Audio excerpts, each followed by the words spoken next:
Mga boss, mga classmate, hindi magandang balita ngayong umaga. Diyan dumaan yung panabong ko. Yung para sa exam nandito na. Wala na. Patay na yung isa. Yung buhay.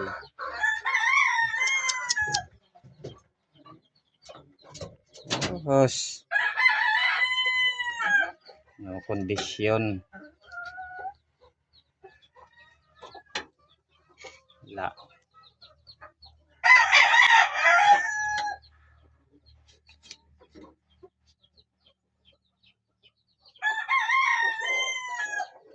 Hindi daw.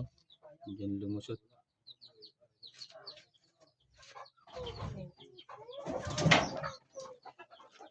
Ay.